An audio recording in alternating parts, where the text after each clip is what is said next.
Constat de départ, nous mangeons tous pour vivre et pour continuer de vivre. L'estomac ne discrimine pas. On a tous besoin de calories, d'ingérer de la nourriture, que tu sois révolutionnaire, anarchiste ou un citoyen paisible, tu manges 2, 3 fois par jour. Malheureusement, certaines personnes mangent seulement 1 fois par jour, mais tout le monde a besoin de manger pour continuer de vivre. Donc, on a tous un rapport à la nourriture également. Et au Québec, dans les dernières décennies, on a vu à quel point la nourriture est venue prendre parmi les premières places. Justement, dans le domaine du show business, par exemple, les émissions de cuisine pullulent. Ricardo, Marie-Lou 3 fois par jour, Danny Saint-Pierre, tout le monde se part une petite émission de cuisine sur le côté. On voit des émissions comme Un souper presque parfait ou l'émission Les Chefs. On a littéralement un grand appétit pour la bonne bouffe. Il y a même une culture du restaurant, comme Martin en parlait, qui prend de plus en plus de place. J'ai quelqu'un qui est arrivé au pays récemment et c'est la première chose qui l'a frappé. Comment on avait une culture du restaurant et comment les jeunes sont tellement habitués à commander. C'est devenu un réflexe autant normal que d'aller se cuisiner un repas. Mais il n'y a pas juste les restos, hein? En fait, la table a une grande importance. Quand on veut dire quelque chose de précieux à quelqu'un, on l'invite au resto ou on prépare un bon souper. C'est autour de la table que se font les sérieuses discussions. On commence léger avec quelques jokes, mais c'est pas rare qu'on va dans le vif du sujet et que c'est là les bonnes discussions. Et c'est même parfois là qu'on va parler de religion, c'est là qu'on va parler des grands sujets de la vie. Manger n'est pas un acte anodin. Le repas s'inscrit dans un code social assez codifié. Il y a des choses qu'on dit, des choses qu'on dit pas. Il y a quelque chose qui se passe, autrement dit. On n'a qu'à penser à un souper de famille. C'est un très beau moment. La bouffe prend beaucoup de place à un point tel qu'on ne sait vraiment pas des fois si on mange pour vivre ou si on vit pour manger. Dans le Vox Pop, quelqu'un disait « j'adore manger ». Là. Il y a quelque chose d'idolâtre, le fait une forme d'adoration. On les appelle les foodies, là, ceux qui sont toujours en train de penser à la prochaine chose qu'ils vont manger ou ce qu'ils vont se cuisiner ce soir.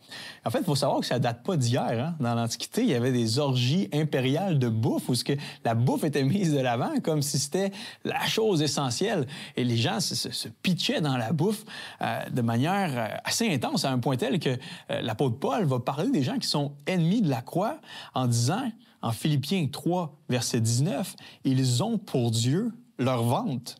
Littéralement, le Dieu de leur vie, c'est-à-dire ce qui gère leurs émotions, ce qui gère leur agenda, ce qui gère leur espoir, leur affection, c'est la nourriture. Ils ont pour Dieu leur ventre. Et tout sans confesser à un certain moment que parfois ça nous ressemble un peu à nous, ça. Vivre pour le Dieu des papilles gustatives. Mais paradoxalement, ce qui est étonnant, c'est que c'est un Dieu qui ne remplit pas. Un Dieu qui ne remplit pas à satiété. Si tu vis pour la bouffe, là, je te fais quelques promesses. Premièrement, là, le goût ne sera jamais assez bon. Toujours être à la recherche d'un goût supérieur ou d'un nouveau goût. Et en fait, j'oserais même à dire que de vivre pour la nourriture va probablement te gâcher les moments que la nourriture aurait pu te permettre.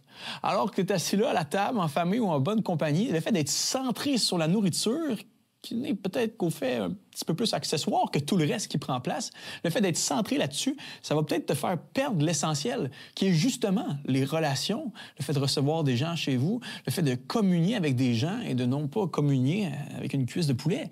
Vous voyez, il y a quelque chose qu'il faut relativiser ici avec la nourriture. Si la nourriture devient ton Dieu, il peut certainement y avoir un rapport problématique qui va s'installer dans ta vie avec la nourriture. Et ça va de l'obésité à la gloutonnerie, à la gourmandise, à la boulimie, à l'anorexie. Et je dis pas ça à la légère parce que ce sont des vrais troubles qui hantent et tyrannisent certaines personnes. Lorsque la bouffe vient tout gérer, il y a un rapport anxiogène qui peut s'installer par rapport à la nourriture. Je pense que le rapport hédoniste et épicurien là, qui dit « mangeons et buvons car demain nous mourrons », c'est d'ailleurs une paraphrase qu'on voit dans la Bible en 1 Corinthiens 15, 32. Hein, si les morts ne ressuscitent pas, autrement dit, si Dieu n'existe pas, si la religion c'est de la foutaise, bien, mangeons et buvons car demain nous mourrons. Eh bien, cette maxime-là n'est pas suffisante pour vivre. Là. C'est-tu vraiment ça? Là? On mange, on boit, puis la vie finit.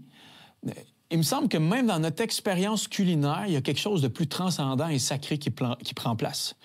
Non. Cette maxime-là vient du matérialisme. Il n'a que la matière, donc on va juste profiter de ce que le monde matériel nous offre, manger, boire, même en abuser, c'est pas grave, on est juste de la matière.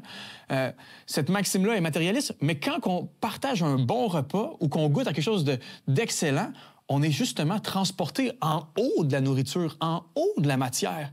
Hey, moi, là, des fois, ça m'arrive de manger... Moi, je suis un fan de steak. Ça m'arrive de manger un steak, là, puis je goûte au steak, puis je dis à ma femme, c'est sûr que Dieu existe. C'est ben trop bon. T'as-tu vu la sauce qui a été mise là-dedans? Le goût que t'es allé chercher, c'est phénoménal, c'est divin. La bouffe est un cadeau de Dieu. Et c'est comme ça que la Bible nous le décrit. L'idée de Dieu, c'est de nous créer capables de goûter et de déguster avec des papilles gustatives. L'ingéniosité culinaire est un cadeau de Dieu. Et je pense que pour rehausser nos expériences culinaires et développer un sain rapport à la nourriture, la première chose à faire, c'est de mettre Dieu au centre et de voir comment Dieu nous amène à avoir un meilleur rapport encore plus sain avec la nourriture. J'en parle un peu plus après la pause. Vous avez des questions ou des commentaires sur ce que vous venez d'entendre? Contactez-nous par téléphone ou réagissez sur les médias sociaux.